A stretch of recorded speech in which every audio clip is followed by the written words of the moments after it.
Malar's kitchen பார்க்கும் உங்கள் அனைவருக்கும் என்னுடைய அன்பான வணக்கம். இன்றைக்கி வந்து ரெஸ்டாரண்ட் ஸ்டைலில் எப்படி சூப்பராக நல்ல ஸ்பைஸியாக சிக்கன் கிரேவி பண்ணலாம் அப்படின்னு தான் நம்ம பார்க்க போகிறோம். இந்த சிக்கன் கிரேவி வந்து சாதத்துக்கு ரொம்ப ரொம்ப நல்லாயிருக்கும். அது மட்டும் இல்லாமல் சப்பாத்தி, பூரி, ரோட்டி, நான், அப்புறம் தோசை, இட்லி எல்லாத்துக்குமே வந்து ரொம்ப சூப்பராக இருக்கும். செய்கிறது வந்து ரொம்ப ஈஸி தான். ஸோ வாங்க இந்த சூப்பரான ரெஸ்டாரண்ட் ஸ்டைல் சிக்கன் கிரேவி வந்து எப்படி செய்யுதுன்னு முதல்ல பார்க்கலாம். ஸோ இந்த கிரேவி வந்து நல்லா டேஸ்ட்டாக இருக்கிறதுக்கு ஒரு சில பொருட்களை நம்ம வறுத்து அரைச்சிக்க போகிறோம். அது வந்து என்னென்னு இப்போ நம்ம பார்க்கலாம். முதல்ல ஸ்டவ் ஆன் பண்ணி ஒரு பேன் வச்சுருக்கேன். பேனில் வந்து 1 டீஸ்பூன் மிளகு, 1 டீஸ்பூன் சோம்பு, 1 டீஸ்பூன் சீரகம், 5 லவங்கம், 2 ஏலக்காய், ஒரு சின்ன துண்டு பட்டை, 1 டீஸ்பூன் கசகசா, அப்புறம் 3 டீஸ்பூன் அளவுக்கு துருவிய தேங்காய் சேர்க்கிறேன். இது எல்லா பொருட்களையும் மிதமான தீயிலே வறுத்துக்கலாம். நல்லா வறுபட்ட வாசனை வர வரைக்கும் எல்லா பொருட்களையும் நல்லா வறுத்துக்கலாம். இப்போ எல்லாமே கலர் மாறிடுச்சு, நல்லா வறுபட்டுருச்சு. இதை நல்லா ஆற வச்சிடலாம். ஆறின பின்னாடி மிக்ஸி ஜாரில் எல்லா பொருட்களையும் சேர்த்துட்டேன். இப்போ இது கூடவே ஒரு 5 முந்திரி பருப்பு சேர்க்குறேன். அப்புறமா கொஞ்சமாக தண்ணி சேர்க்குறேன். சேர்த்துட்டு இதை மூடி வச்சு நல்லா மையாக அரைச்சிக்கலாம். அரைச்சாச்சு பாருங்கள். இப்போ இருக்கட்டும், சிக்கன் கிரேவி பண்ண ஆரம்பிச்சிடலாம். பேனில் ஒரு 5 டேபிள் ஸ்பூன் அளவுக்கு எண்ணெய் சேர்க்குறேன். எண்ணெய் நல்லா சூடான பின்னாடி ஒரு பிரிஞ்சலை, ஒரு நட்சத்திர சோம்பு சேர்த்துட்டு இது கூடவே 20 சின்ன வெங்காயத்தை கட் பண்ணி வச்சுருக்கேன். இதையும் சேர்த்துக்கலாம். அப்புறமா ஒரே ஒரு பச்சை மிளகாவை 2ஆக கட் பண்ணி இதில் சேர்க்குறேன்.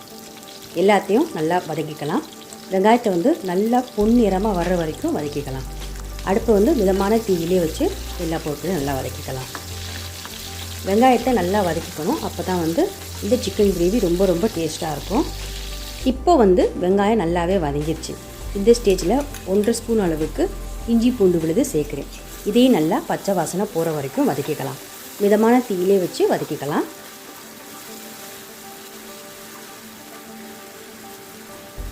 இஞ்சி பூண்டு விழுது பச்சை வாசனை போன பின்னாடி இதில் 2 தக்காளி பழத்தை, நல்லா பழுத்த தக்காளியை மிக்சியில் சேர்த்து அரைச்சி இதில் சேர்க்குறேன். இந்த மாதிரி அரைச்சி சேர்க்கும்போது கிரேவி வந்து நல்லா திக்காக இருக்கும். தக்காளி வந்து ரொம்ப சீக்கிரம் வதங்கிடும். ஸோ இதையும் நல்லா வதக்கி விட்டுக்கலாம். தக்காளி இப்போது நல்லாவே வதங்கிருச்சு. இந்த ஸ்டேஜில் வந்து எல்லா மசாலா பொருட்களையும் நம்ம சேர்த்துக்கலாம்.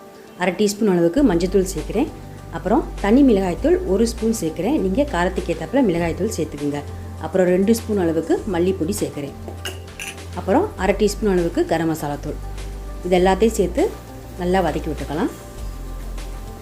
மிளகாய்த்தூள், மல்லித்தூள் சேர்த்தோன்னே பாத்திரத்தில் அடிப்பிடிக்கும். அதனால் அடிப்பிடிக்காத அளவுக்கு மிதமான தீயிலே எல்லா பொருட்களையும் வதக்கிக்கலாம். இது வந்து நல்லா வதங்கி பச்சை வாசனை போகணும். அதனால் 1 ஒரு 2 நிமிஷம் நல்லா வதக்கிக்கலாம். இப்போ சேர்த்த மிளகாய்த்தூள், மல்லித்தூள் இதோடைய பச்சை வாசனைலாம் நல்லா போயிட்டு இது நல்லாவே வதங்கிருச்சு. இப்போ இதில் வந்து நம்ம சுத்தம் பண்ணி வச்சுருக்க சிக்கன் பீசஸ் எல்லாத்தையும் சேர்த்துக்கலாம். நான் வந்து இன்றைக்கி 1/2 கிலோ சிக்கன் எடுத்திருக்கேன். சிக்கனை வந்து நல்லா தண்ணியில் போட்டு வாஷ் பண்ணி எடுத்து வச்சுருக்கேன். இப்போது சுத்தம் பண்ணி வச்சுருக்க எல்லா சிக்கனையும் இதில் சேர்த்துடலாம்.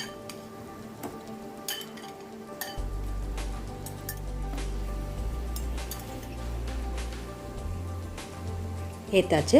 இப்போது ஏற்கனவே அரைச்சி வச்சுருக்க மிளகு சீரக பேஸ்ட்டையும் இதில் சேர்த்துடலாம்.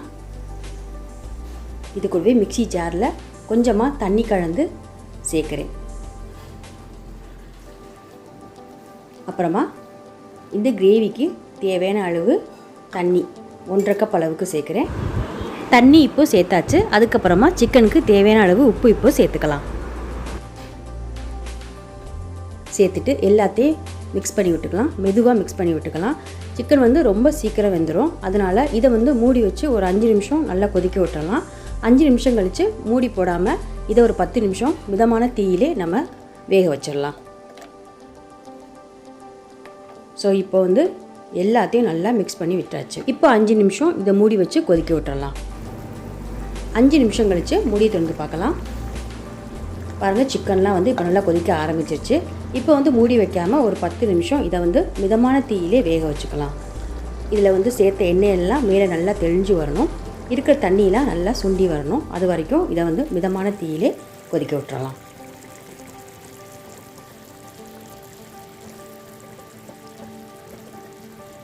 ஸோ இப்போ வந்து 10 நிமிஷம் ஆயிடுச்சு. இப்போ பாருங்கள் சூப்பராக சிக்கன் கிரேவி ரெடி ஆயிடுச்சு. லாஸ்ட்டாக கொத்தமல்லி இலைகளை மேலே தூவிட்டு ஸ்டவ்வை ஆஃப் பண்ணிடலாம். இவ்வளோதாங்க சூப்பரான சிக்கன் கிரேவி ரெஸ்டாரண்ட் ஸ்டைலில் ரெடி ஆயிடுச்சு. இந்த சிக்கன் கிரேவி செய்கிறது ரொம்ப ரொம்ப ஈஸி, அதே சமயம் ரொம்ப டேஸ்ட்டாக இருக்கும்.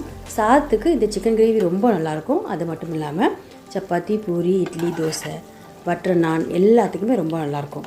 நீங்களும் வீட்டில் ட்ரை பண்ணி பாருங்கள். எப்படி இருந்ததுன்னு மறந்துடாமல் கமெண்ட்ஸில் சொல்லுங்கள். இந்த வீடியோ உங்களுக்கு பிடிச்சிருந்துச்சுன்னா வீடியோ கீழே லைக் பண்ணுங்கள், ஷேர் பண்ணுங்கள். அப்புறம் இது வரைக்கும் நீங்கள் மலர்ஸ் கிச்சனுக்கு சப்ஸ்கிரைப் பண்ணலாம், மறந்துடாமல் சப்ஸ்கிரைப் பண்ணிடுங்க. கூடவே பக்கத்தில் இருக்க பெல் பட்டனை ப்ரெஸ் பண்ணிடுங்க. அப்போ தான் நான் போடக்கூடிய வீடியோஸ் எல்லாமே நீங்கள் உடனுக்குடன் பார்க்கலாம். மீண்டும் பார்க்கலாம். நன்றி, வணக்கம்.